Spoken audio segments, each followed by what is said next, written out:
اختر مبارک روز د ما محترم هر سړی د خپل موازنه وکړي چې زما صالح اعمال زما نیک اعمال ډیر دي که زما بد اعمال ډیر دي زما محترم تا ته به پته ولګېږي زما مال د الله په ذات باندې ډیر لګي او که زما مال په ډمانو اجلاګانو باندې ډیر لګي زما مال د پیغمبر په عشق کې استعمالیږي زما مال په یتیمانو مسکینانو مساجدو مراکزو علماو طلبو باندې استعمالیږي کنه زما مال په ډمو باندې په الکانو باندې په جنکو باندې زما د لذت او خواهش استعمالیږي د ما محترم دا سوچ کړی چې او تا د خپل اعمالو موازنه کړې ده د اختر مبارک روز ده هر سړی د تصور وکړي ځان ته چې زما بد اعمال ډیر دي که زما نیک اعمال ډیر دي زما محترم بیا هر سړی ته پته لګېږي په بل باندې ګوته اوچتول خو هر چاته اسان ښکاره کوي یاره جي پلان کې ډېر د نه سړی زوی دی یاره جي دا پلان کې ښه سړی نه دی یاره جي پلان کې سړی سودخور دی پلان کې جي زناکار دی دغه جي شرابي دی دغه جي غلخور دی دا زمونږ الفاظ دي زما محترمو لیکن دغه ګوته دغه اشاره ما چرته خپل نفس ته نه ده کړې چې زما نفس څنګه دی زما نفس ځان په خلوت کې ځان د ګناه نه بچ کوي که نه زما نفس ځان د زنا نه بچ کوي که نه زما نفس ځان د حرامو نه بچ کوي که نه فقط په ټیکې مې ټول عمر تېر شي چې پلان کې د سړي زوی دی او پلان کې د نه سړي زوی دی زما اخترونه و خوشحالۍ هر قوم مناوي عیسایان مناوي یهودیان مناوي هندوان مناوي دغه رنګې الله تبارک وتعالی مسلمانانو دپاره خوشحالي مقرر کړې ده او هغه دا د اخترو خوشحالي ده نننۍ چې کومه خوشحالي ده دا د عید الاضحا ورځ ده او په دا ورځ باندې الله تبارک وتعالی گویا چې فرښتو ته ګوري چې انسان مسجد ته را روان شي د اختر د مانځه دپاره نو الله تبارک وتعالی سره د علم د فرښتو نه تپوس وکړي چې دا خلک څه کوي هغې ورته جواب کې وایي الله د خوشحالۍ ورځ ده په مقابله کې ستا کور ته ستا رضا کېدو له را روان دي گویا الله ته د هر څه پته ده لیکن امت ته ښکاره کوي زما محترم نو رب ورته مقابله کې یو جمله وایي اللہ تبارک و تعالی و تو فرمائی فبعزتی و جلالی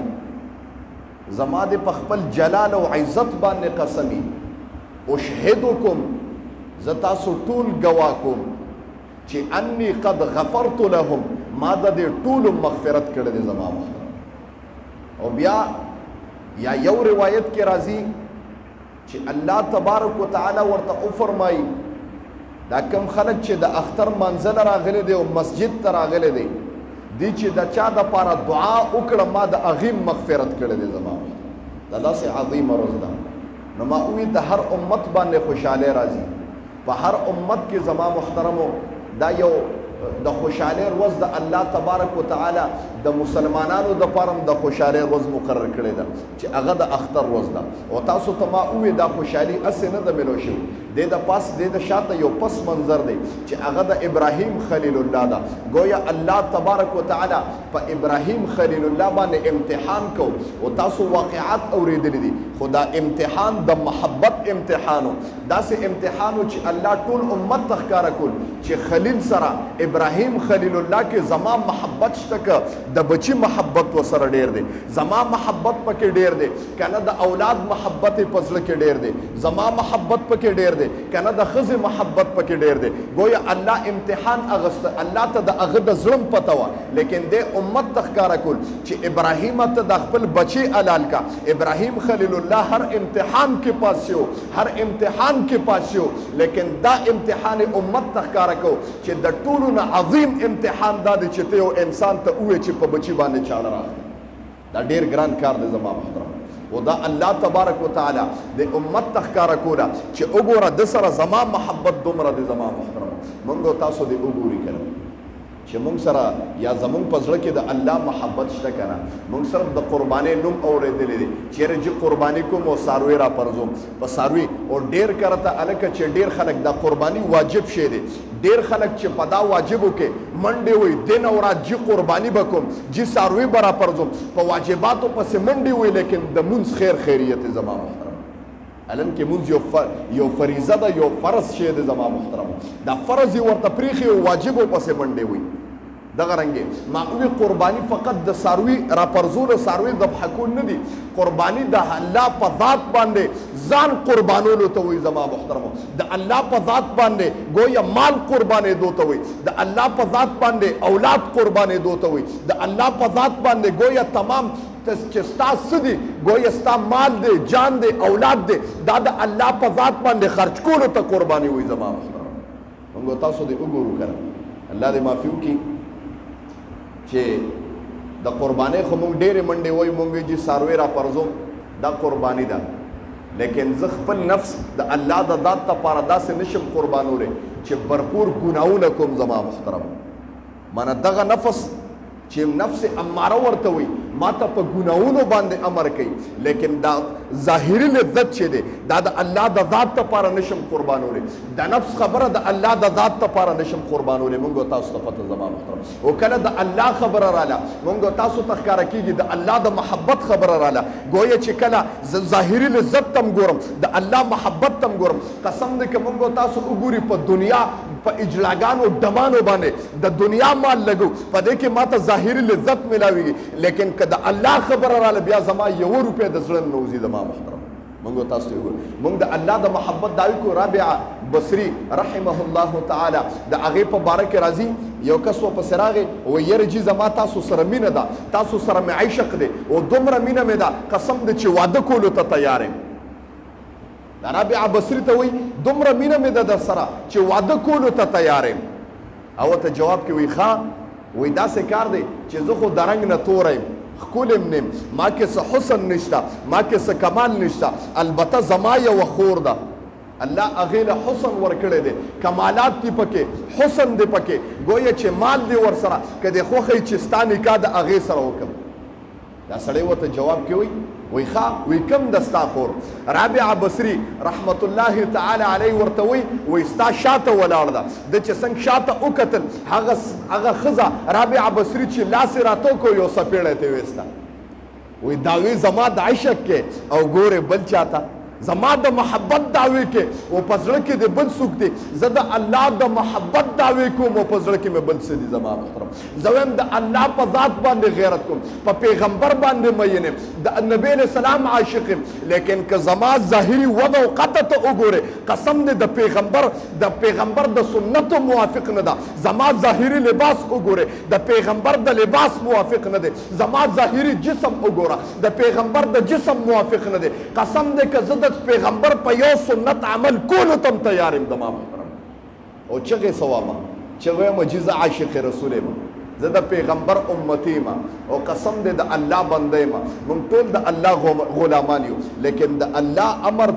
الله امر پوره کولو ته تیار نه یو زما محترمو په حقیقت کې که موږ تاسو وګورو چې زموږ څومره ګناهونه دي قسم دی زموږ اعمال هر سړی د خپله موازنو کې د اختر مبارکه روز ده زما محترمو هر سړی د خپله موازنو کې چې زما صالح اعمال زما نیک اعمال ډیر دي که زما بد اعمال ډیر دي زما محترمو تا ته به پته ولګېږي زما مال د الله په ذات باندې ډیر لګي او که زما مال په ډمانو اجلاګانو باندې ډیر لګي زما مال د پیغمبر په عشق استعمالیږي زما مال په یتیمانو مسکینانو مساجدو مراکزو علماء طلباء باندې استعمالیږي کنه زما مال په ډمو باندې په الکانو باندې په جنکو باندې زما د لذت او خواهش استعمالیږي زما محترم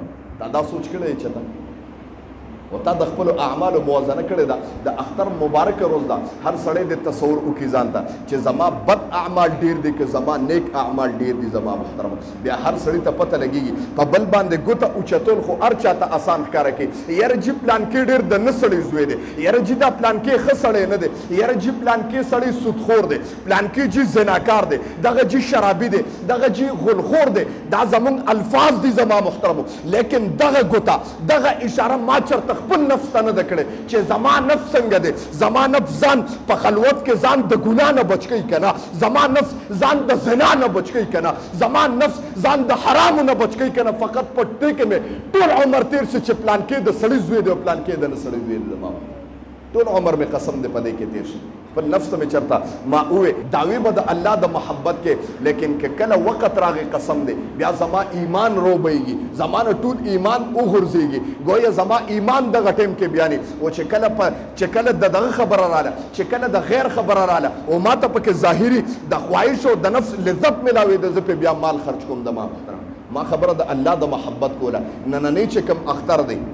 نه چې کومه خوشحالي ده د شاته ما وی پس منظر دی چې هغه د ابراهیم خلیل الله د بچی قربانی ده ابراهیم علیه السلام د الله سره د محبت امتحان دی چې الله تبارک وتعالى ګوري او امت ته خي چې وګوره زما د خلیل ما سره دومره مینه ده دومره محبت ده دومره الفت ده گویا چې اسمانونه او زمکه په تاریخ انساني کې زمکه اسمانونه گواہی کوي گویا چې ابراهیم خلیل الله پیغمبر دی او د 14 کالو بچی را پرزول دی قمیص ته استد ما محترم او ټول امت په دې باندې تاریخ انساني گواه دی چې یو پیغمبر چاړنی ولیدا بل پیغمبر را پرزول دی گویا پلار چاړنی ولیدا زوی را پرزول دی زویم یو رسول بل رسول را پرزول دی زما محترم ډیر عظیم امتحان دی زما محترم کومګو تاسو سوچو